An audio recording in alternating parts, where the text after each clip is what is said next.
I'm delighted to welcome you to Farnborough International Airshow Connect, an event we hope will facilitate conversations and stimulate vitally needed discussions. We all are aware that the past 5 months have proven extraordinarily difficult for all of us, and I'm acutely aware that many challenges still remain as we continue to absorb the impacts of COVID-19 and navigate a way through the damage it has caused our businesses. And so, on a very personal level, I really would like to thank you for taking time out of your businesses and joining us for FIA Connect. The Farnborough International Airshow has always served as an opportunity for colleagues from around the world to convene for 1 week in one place to meet, network, showcase and gain insight. And whilst FIA Connect can't ever replicate that or replace that, we do hope that it will at least prove a valuable substitute in many ways. I'm delighted with the quality of sessions that make up this week's FIM programme. Leading representatives and experts from industry and also huge participation from government will address the issues, challenges and opportunities that really matter to you. On Thursday, we'll host our second Global Urban Air Summit, bringing industry together with regulators to determine how this exciting new form of transport is going to take flight. And our colleagues at ADS are also hosting a number of sessions throughout the week, covering many topics. So please consider the full agenda and do book your seat. I'm delighted as well that on Friday we still get our opportunity to turn our attention to the next generation. We will present a program that will engage, inspire and bring to life the wealth of career opportunities available throughout our industries. Finally, FIA Connect has enabled us to bring Meet the Buyer online and provide a service we hope that will deliver tangible benefits to the company throughout the supply chain. We know this is vital to you and it's something that we still wanted to bring you even though we can't meet in person.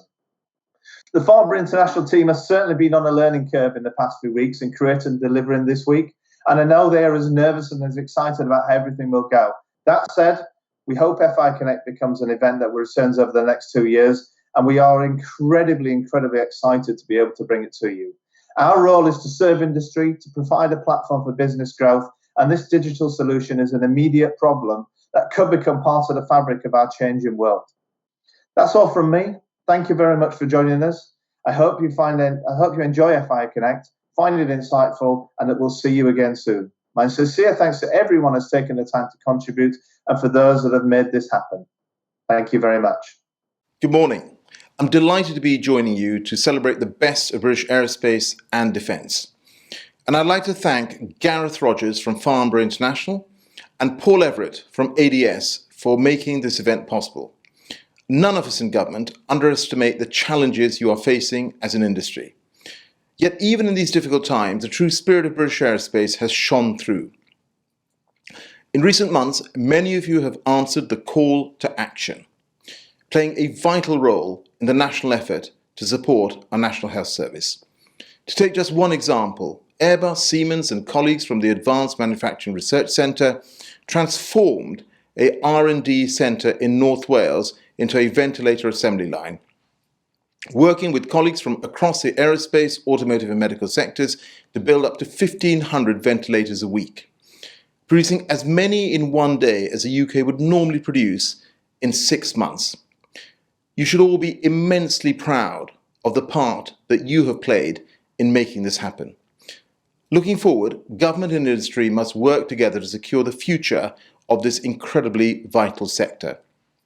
Hundreds of millions of pounds have already been provided to protect aerospace workers through the Coronavirus Job Retention Scheme, whilst funding from the COVID Corporate Finance Facility and Coronavirus Business Interruption Loan Scheme has supported UK firms, including in aerospace, through the crisis.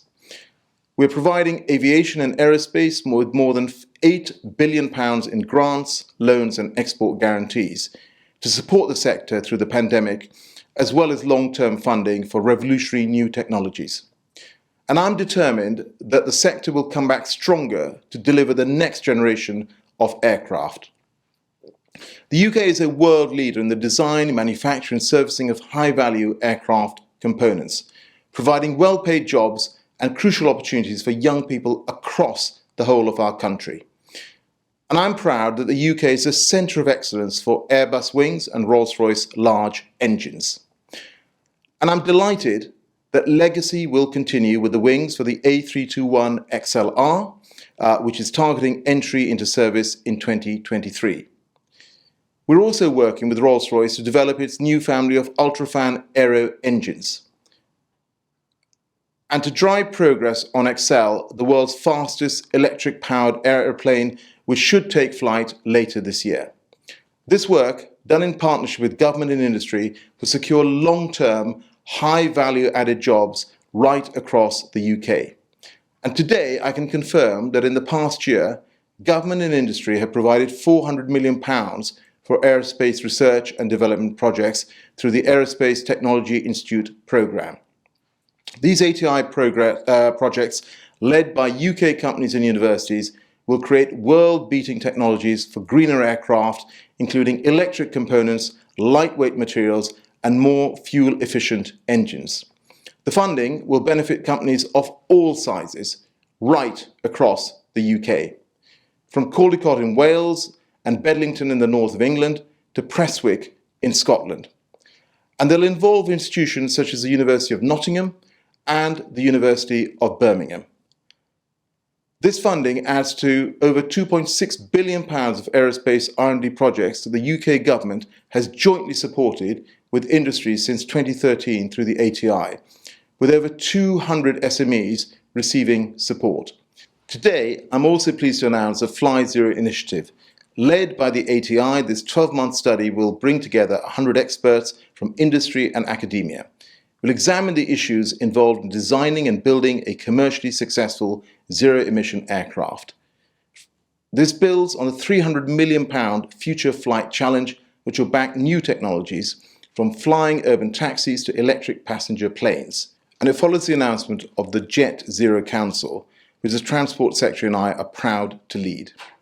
These initiatives will transform aerospace technology and help realise the ambition set out by the Prime Minister last month to produce the world's first net zero long-haul passenger plane, helping not only to maintain our world-leading position in global aerospace, but also to build new sustainable strengths in the green technologies of the future.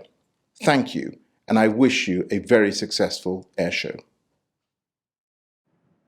Good morning. I'm delighted to be here to open this unique virtual Farnborough.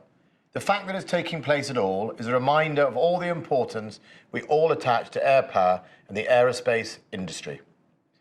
But as Defence Secretary, I know that the value of the air domain lies not just in the power to protect the heavens or contribute to global operations, but in the freedom it gives us to make political choices. And currently, the United Kingdom aircrews are in action across the world, protecting our interests, whether it's rapidly scrambling to guard our airspace, defending Eastern European skies from aggression, or striking Daesh terrorists in their Middle Eastern hideouts. But we must constantly strive to stay ahead of the curve. Because the global picture is changing, we're living in an era of constant conflict. Threats are coming at us from all different angles. There's a danger our competitors will use proxies and new technologies to outflank us. We know that they're investing heavily in disruptive capabilities, in sophisticated jamming, in thermobatic weapons, in hypersonic glide vehicles. We know too that UAVs and deep strike pose a lethal threat, however dispersed our forces are. And we know that our adversaries are adept at using a plethora of space-based communications, cyber and electronic warfare, and unmanned drones to unsettle us. Our opponents are constantly seeking to go higher, faster and further. The question we must ask is how we stay ahead of the chasing pack. Like this year's Farnborough, we must adapt. We're already clear we can no longer rely on one fighter or one type of aircraft that can do only one thing: to defend, police, control and command the battle space of the 2030s, 2040s and 2050s, and even the 2060s. We need multi-role and flexible capabilities with greater integration between the services. We need the ability to both hide and find from our opponents, whether in the physical world or in cyberspace. Our F-35s will form a key part of the United Kingdom's future air fleet, giving us unparalleled surveillance and providing the strike part of our carrier strike capability. At the same time, we will need the ability to clear and defend contested airspace. That's why the focus for tomorrow will be about more than just jets. It will be about future combat air systems. Systems with a virtual brain that embrace artificial intelligence, deep learning, novel sensors and communication technologies. Systems that can gather, process and exploit magnitudes more data than today. Systems able to rapidly and seamlessly connect operations and share information, not just in the air, on land and over the sea, but in space and the cybersphere. Systems that combine manned and unmanned while utilizing directed energy and high-speed weapons. And systems built with the open architecture that allows for constant upgrades. At Farnborough 2018, we unveiled our plans to deliver FCAS and strengthen our military capability with the formation of Team Tempest. 2 years on, I'm proud to report that that vision is becoming a reality. Over the next 5 years, I can announce we will be testing out a suite of new novel concepts that are likely to form our future combat air system. Today, well in excess of 90% of our RAF combat air vehicles are manned and the rest unmanned. I fully expect a major reversal of these proportions by 2040. But what makes me so confident about the future is that the Team Tempest has Team UK behind it. Our combat air sector is already the pride of Britain. This is an industry famed for producing some of the greatest stars of the aviation firmament, from the Spitfire that won the Battle of Britain to Whittle's famous jet engine that broke the sound barrier. Today's British industry is building 15% of each of the world-beating F-35 made in Lancashire. We have reaction engine in Oxfordshire forging hypersonic engine capability capable of reaching orbit, and Team Tempest already employs more than 1,800 highly skilled engineers and programmers. It is already part of an aviation ecosystem comprising over 220 contracts with companies and academia, and it has already achieved a world first, an electrical embedded starter generator able to provide a future fighter aircraft with unprecedented levels of electronic power and thermal load. But today, we go one step further, expanding Team Tempest by a further 7 United Kingdom companies: GE UK, GKN, Collins Aerospace, Martin Baker, Kinetic, Bombardier and Thales UK. Working alongside universities and SMEs, their combined know-how will help lower costs, half production time, and I'm willing to bet deliver a few more world firsts along the way. Personally, I would love to be one of those just starting out in this industry, because those who work on this program will become the pioneers of high-value digital design, model-based systems, engineering, and advanced power and propulsion technologies. They will be the ones who go higher, further, and faster. In post-COVID times, these world-class industries are innovators and will help electrify the aerospace sector, and this is just phase one. We're throwing our doors open wide so that all those with experience and expertise can join us. There's a real opportunity here, not just because of the technological spin-offs that will inspire the wider civilian sector, not just because of the boost we're giving our UK skills base, but because of the potential we have to break into lucrative global markets. Which brings me to my final point.